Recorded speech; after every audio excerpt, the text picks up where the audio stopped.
All right, so we're going to try to get more. Jonathan and I and Alan, we just got Foyer for that one.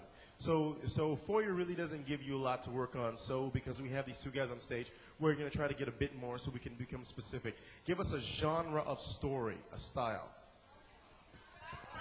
Romance, we kind of had a romantic thing. Sci-fi, that's got a very strong. So now take a second and think of everything in your mind that you can relate to sci-fi that you might be able to call on. Okay? See, that's the thought process. As soon as I get that thing, boom, boom, I'm thinking of all of the references and everything that I know, sci-fi. Okay, great. Now, fill in the blank. Attack of the 50-foot. Dinosaur is very predictable. We've actually seen a movie like that. So something that... Toothbrush, huh? Sorry? Excuse me? Chihuahua. Chihuahua. I like Attack of the 50-foot toothbrush-carrying chihuahuas. So, here we go. Let's mix it up. Alan, start us off. It was a dark night, right outside of Roswell. There was a streaking through the sky when the strange meteorite hit right next to old Glenn Campbell's store. Glenn Campbell was a veterinarian and had several sick chihuahuas. A strange radiation entered one of the chihuahua's mucous membranes and began to make the chihuahua grow bigger and bigger until he was finally 50 feet tall. His breath was immense and stinky. He walked like a cowboy with a strange limp in the left leg. His eyes were green with a slight hint of purple, orange, and blue. He looked at me closely and said, I am here to take over your planet. I had a secret beeper implanted into my left central lobe in which I contacted the President of the United States. Stop. For no reason, per resident. Okay, never mind, keep going. President of the United States and said, President, there's a gigantic chihuahua here who wants to get the lizard. And he's saying, here, lizard, lizard, lizard. So I contacted the FBI, the Secret Service and the NSA. The P-Resident gathered them all into a meeting room so they could talk about what was going to happen next. Then the biggest monster of all entered, Dick Cheney. He was larger than life and made the chihuahua look like some kind of small dog. Good, which he was. Dick Cheney unleashed his two arm rockets, opened up his chest and said, look at that, biology. Now, here's...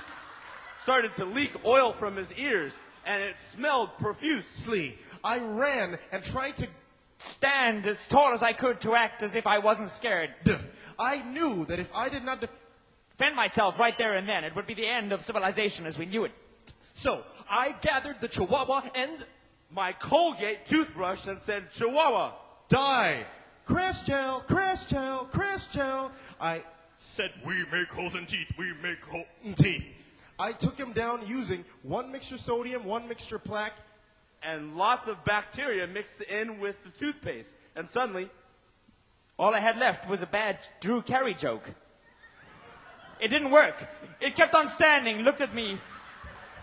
I reached for the mint gum again, looked to my left and looked to my right. No one was there to defend me.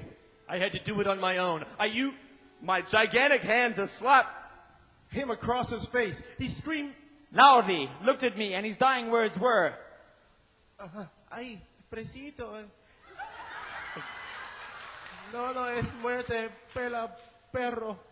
No, señor, mis zapatos es negro y mi camisa. Kiro Taco Bell.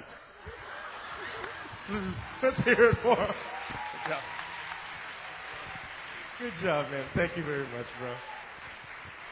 Thank you very much, sir. In case anyone wanted to know, my shoes are green, my hair is black, and my shirt is blue.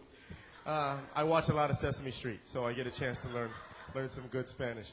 Now, that scene was really good. Good job, guys. It's so hard because you're constantly trying to think.